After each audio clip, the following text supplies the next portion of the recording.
অনুপ্রবেশের সময় 4 বাংলাদেশি গ্রেফতার। স্বরূপনগরের তারালি সীমান্ত থেকে গ্রেফতার। প্রথমে বিএসএফ এর হাতে আটক, পরে 4 বাংলাদেশিকে গ্রেফতার করে পুলিশ।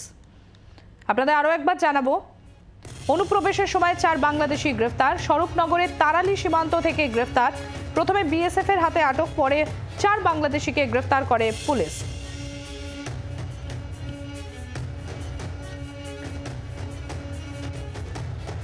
বিমল বসু আমাদের প্রতিনিধি রয়েছেন আমাদের সঙ্গে। বিমল, এই 4 বাংলাদেশিরা কোথা থেকে আসছিল, কি এদের উদ্দেশ্য ছিল, কি জানা যাচ্ছে এখনো পর্যন্ত? যেটা জানা যাচ্ছে যে প্রাথমিক তদন্তে পুলিশ যেটা জানাচ্ছে, এরা মূলত কাজের সন্ধানেই আসে এবং তারা যখন বাড়ি ফিরে যায় আবার তারা কাজ করে বিভিন্ন ভারতের বিভিন্ন দক্ষিণ ভারতের দিকে মূলত এরা কাজ করে। ওরা যখন বাড়ি ফিরে আবার যখন একসঙ্গে দল বেঁধে আসছিল তখন বিএসএফ স্বরূপনগরের তারালি সীমান্ত থেকে বেশ কয়েকজন আসছিল।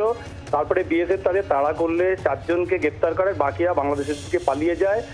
পুলিশের যেটা বক্তব্য, এরা মূলত কাজের সন্ধানে আসছিল।